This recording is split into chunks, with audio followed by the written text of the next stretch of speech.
the universal aspect of rights, would be, 42 laws of Ma'at.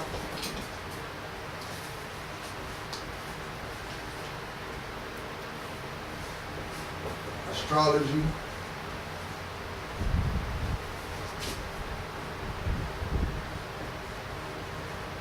Universal laws, right, etc. The natural perspective is gonna be anything relative to nature, right? So when you check nature, natal,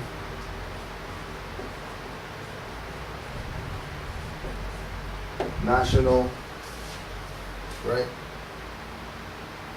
Common law is our interaction and engagement or whatever with each other based on the principles love, truth, peace, freedom, justice. And the constitutional rights that back up all these. So without the constitutional right,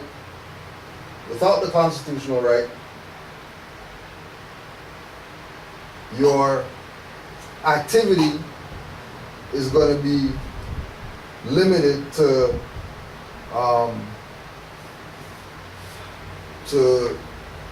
the assumption of morality in this day and time, when that's not something that really exists. It only exists in your community. It doesn't exist everywhere. So morals are only going to get us so far. When we speak about constitutional anything, always keep in mind that the unconstitutional is not too far behind trying to make everything constitutional unconstitutional.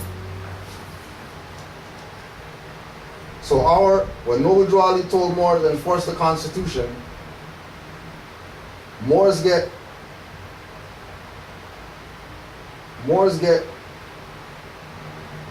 inspired and excited, because once you read this document, the Constitution, you realize where the power lies and where the power doesn't lie. You realize who has the power. You realize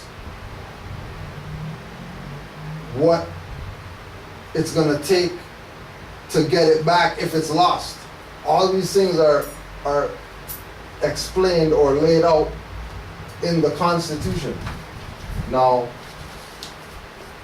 when we look at constitutional, also in constitutional, we have to include treaties under constitutional. We have to include treaties. And you could also include treaties in common law, right? Hence, two people living in a house for a long period of time that aren't married are common law, because they have a treaty between themselves under that one roof. That we don't need the license from the marriage or whatever. We're gonna still, based on the time period that we're gonna say that, yeah, this is what it is, it's marriage, or common law marriage, right? So when we get Moors who are not pushing the whole constitutional aspect of the Moorish movement, they are suffering from the unconstitutional complex, where their duty is to not, they've been trained to get people to turn away from the Constitution. They've been trained to get people to turn away from their birthrights. They've been trained to get people to think that when we say constitutional rights, that has to do with some European individuals who realize that there's corruption going on too, and they want to get out of it. When we talk about quote unquote the sovereign citizens, right? We're not them, but their argument is really where Europeans are supposed to be at. Europeans are supposed to be saying, hold on a second, we need to bring the republic back. Because under democracy, there's corruption. Clear corruption, obvious. It's not even anything that they can hide, right? So it's something that's been told by Moors, and one of the things that we're moving towards is making sure that when we present information to people that aren't on this level, that we present it from their God, so then they can't deny it. If European says it, they're gonna have some type of little glitch that goes on that's gonna make them check to see, right? So there's a YouTube called the America Citizen Scam. The America Citizen Scam, the 14th Amendment, we are slaves. The American Citizen Scam, the 14th Amendment, we are slaves. And of course we're playing this for promotional purposes only because we know how people like to do. Play their stuff. In 1868, the 14th Amendment was ratified, ending slavery by giving all Americans citizenship. All persons born or naturalized in the United States and subject to the jurisdiction thereof are citizens of the United States and of the states wherein they reside. United States Code, Annotated Amendment 14.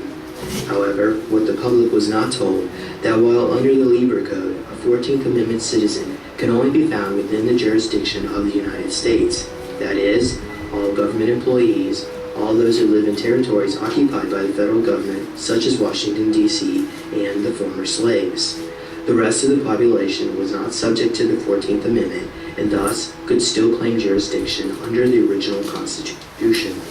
In addition to that, after the conclusion of the Civil War, the federal government was now occupying the southern states, placing these captured citizens under the jurisdiction of the Libre Code. The southern states had to agree to ratify this amendment in order for them to be granted their freedom from federal rule. Thus, instead of ending slavery, the 14th Amendment held all Southerners captive as slaves in the plantation known as the United States of America. Just like how all citizens were turned into corporations in 1790 to subject them to the Revolutionary War debts, 14th Amendment citizens were created to be franchisees, subject to the corporation known as the United States Incorporated. And like all corporate brands, you do not have any constitutional Bill of Rights protections. Proof as such can be found in the all-caps version of your name, which signifies a corporate entity. After the Civil War, the United States defaulted on its war debt. During the bankruptcy proceedings, cunning lawyers and League of International Bankers found a loophole within Article 1, Section 8, Clause 17 of the United States Constitution, which allowed the creation of a duplicate entity known as the Corporation of the United States of America to replace the now bankrupt and defunct Republic of the United States of America.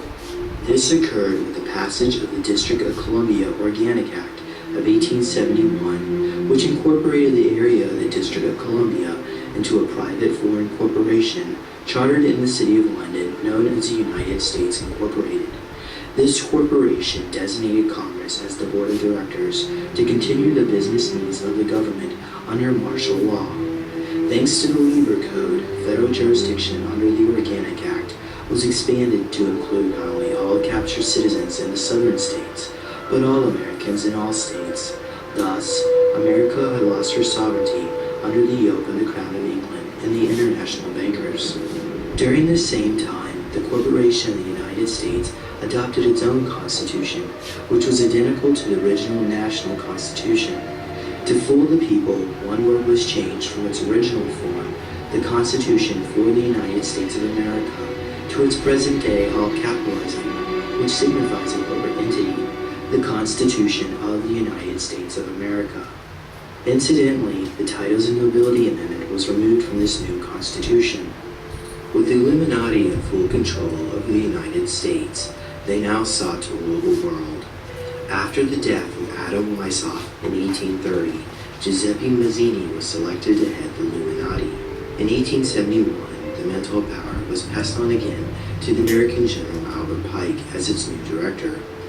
Pike became fascinated with the idea of a one-world government and eventually constructed the Illuminati's blueprint of world domination.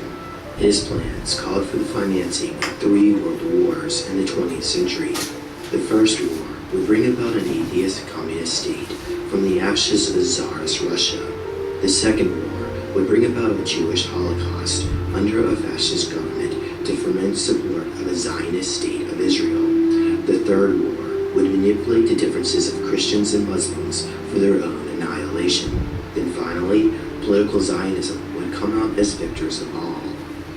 These 3 world wars would require enormous funding.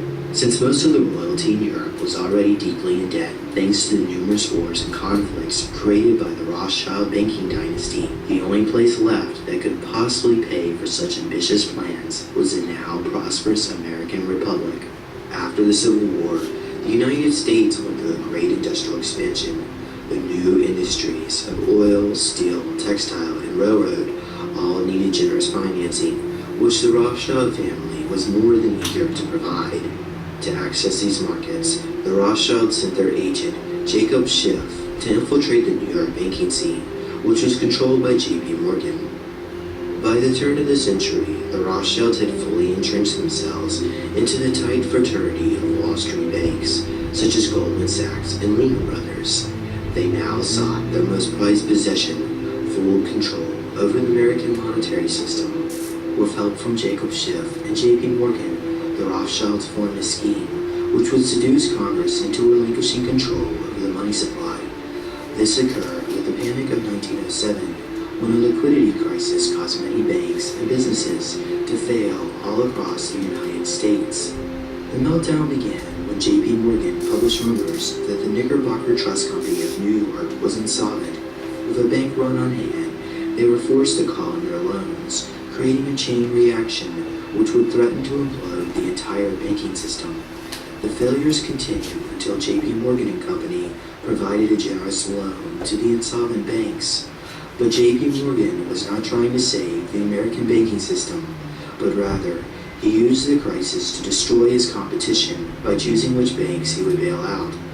But the biggest casualty of the economic fallout was the looming bankruptcy of the Corporation of the United States, which had no means to pay back their loans, which were due in 1912. In anticipation of this bankruptcy, representatives from the world's most powerful families met in November 1910 at a secret meeting at the Jekyll Island Club Resort in Georgia to discuss the foreclosure of the Corporation of the United States and to brainstorm solutions which would prevent future liquidity crises, such as occurred during the Panic of 1907. Those in attendance included Senator Nelson Aldrich, Paul Warburg, representatives from J.P. Morgan and Company, and Jacob Schiff, representing the Rothschild family. They proposed a 20-year extension of the national debt if the United States would agree to charter a privately owned central bank, which would serve as a bank of last resort by lending money to other insolvent banks in order to prevent future bank runs. A week later, they emerged with their plans to create what is known as the Federal Reserve System. Because the current President Taft would never agree to sign away the American monetary system to a cabal of international bankers,